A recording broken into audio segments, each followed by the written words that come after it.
Saludos con todos queridos amigos y hermanos, bienvenidos a Cibersaulo, mi canal.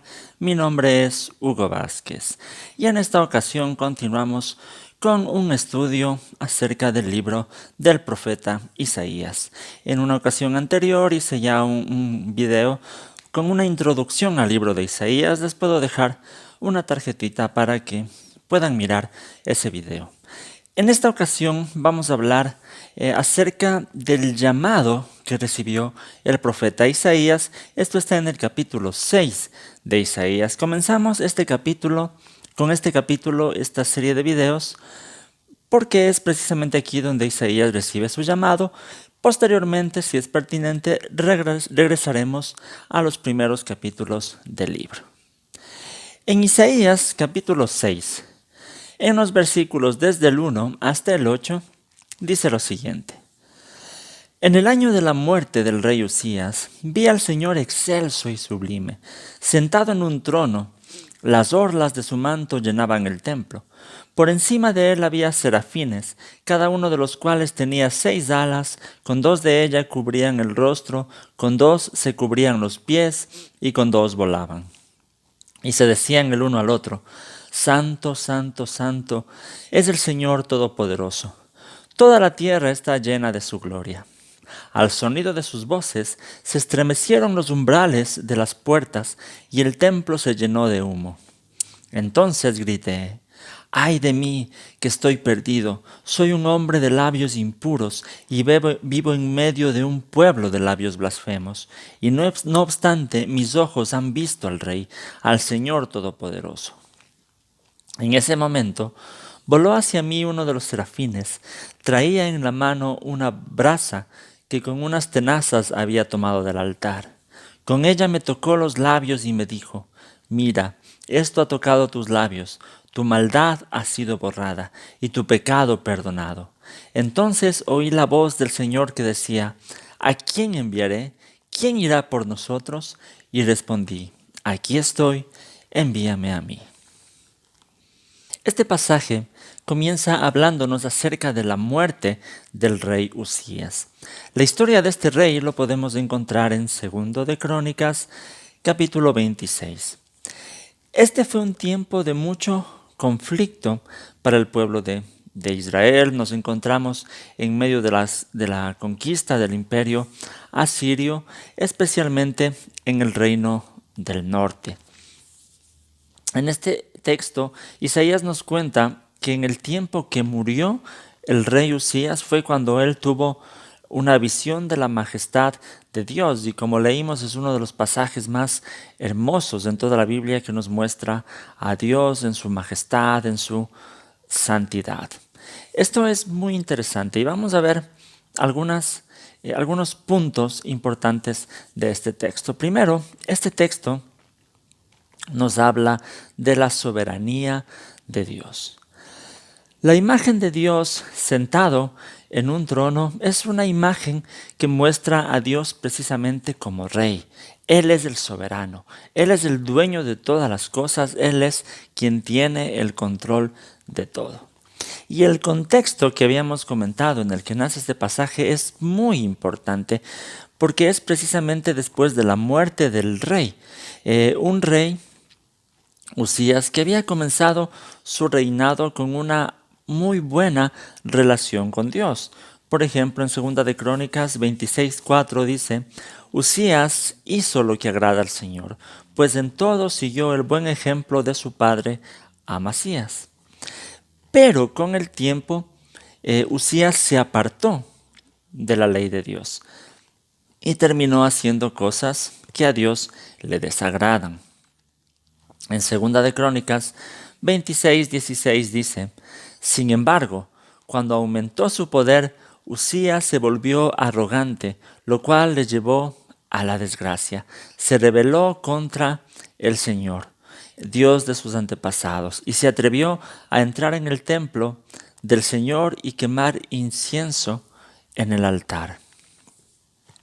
La historia después nos muestra que Dios castigó al rey con la enfermedad de la lepra hasta el final de su vida.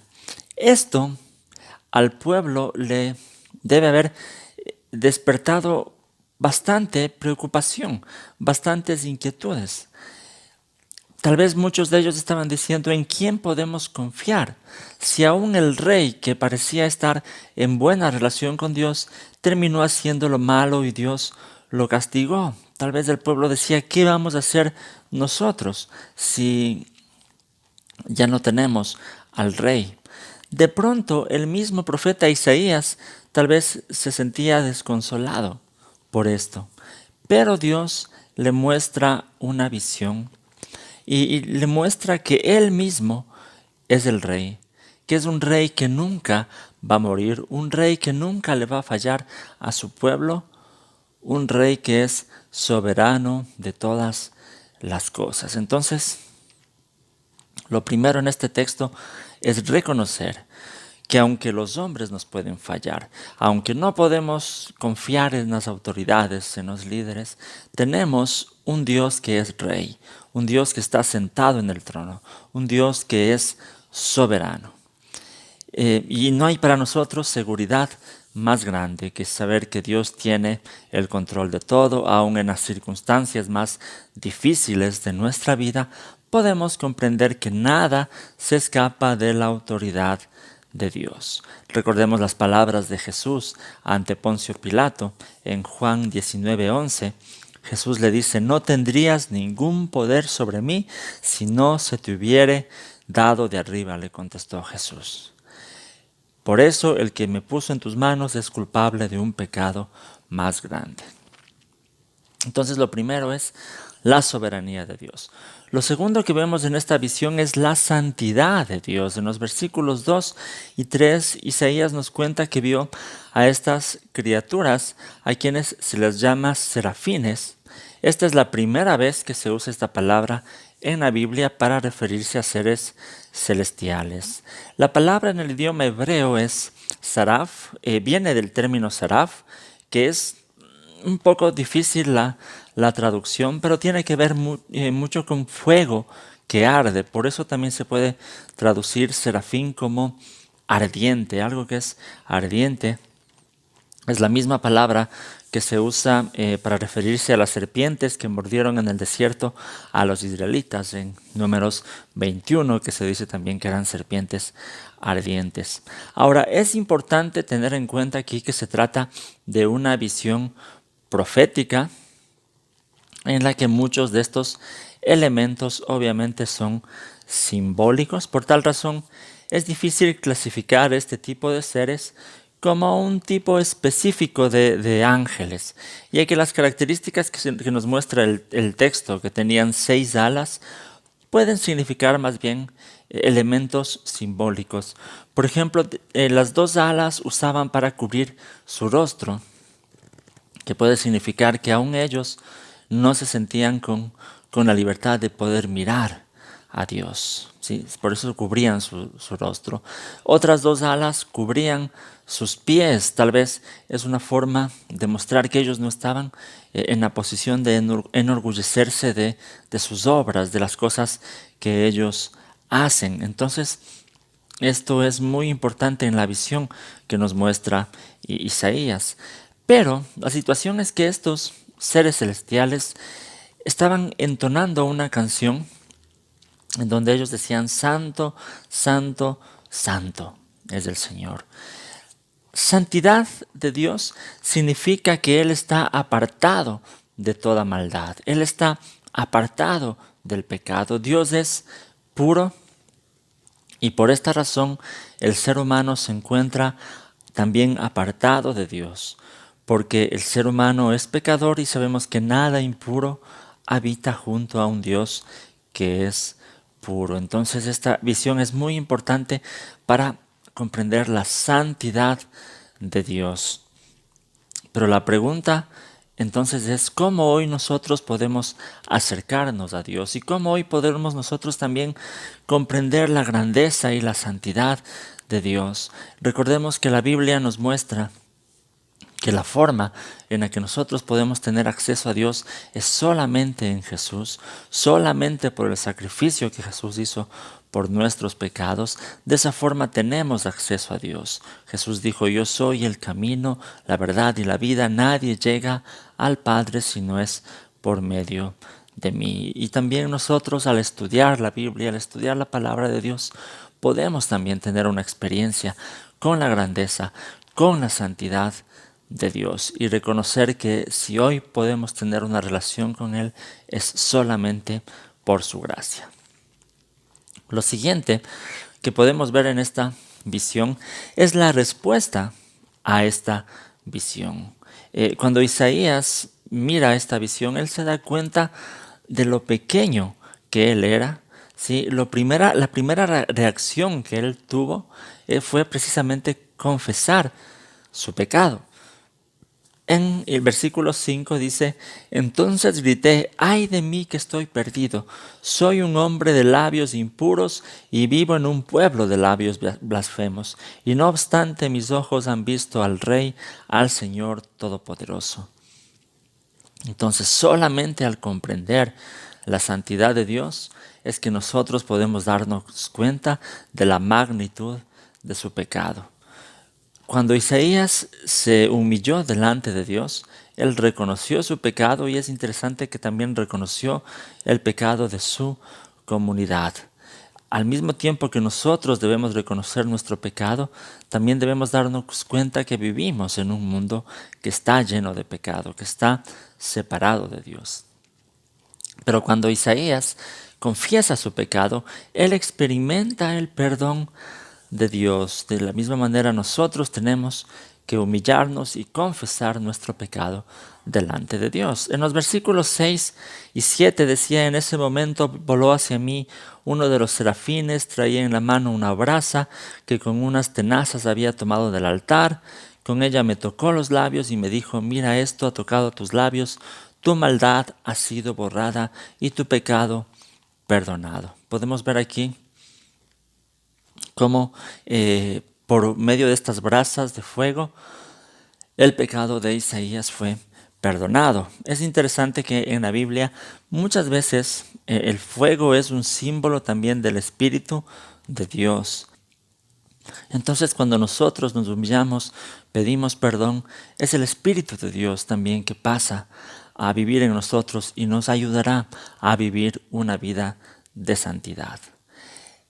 Luego de esto, Isaías tiene que aceptar un desafío. En el versículo 8 decía: entonces oí la voz del Señor que me decía: ¿a quién enviaré? ¿Quién irá por nosotros? Y entonces respondí: aquí estoy, envíame a mí. En esta visión Isaías escucha la voz de Dios que dice: ¿a quién enviaré? ¿A quién enviaré por nosotros? Entonces Isaías responde: envíame a mí. Después de experimentar una visión tan grande de la soberanía de Dios, de la santidad de Dios, después de experimentar el perdón, la misericordia de Dios, la conclusión lógica era que él también dispusiera su vida para servir a Dios. De igual manera nosotros, si hemos experimentado, si hemos tenido un encuentro con la grandeza de Dios, con la santidad de Dios, lo menos que podemos hacer ahora es aceptar ese desafío del servicio, aceptar ese desafío de llevar la palabra de Dios, de llevar el amor de Dios, llevar el evangelio de nuestro Señor, ya que Él cambia nuestra vida y eso debe motivarnos al servicio para Dios. Entonces Dios sigue preguntando hoy: ¿a quién enviaré? En nosotros está aceptar el desafío.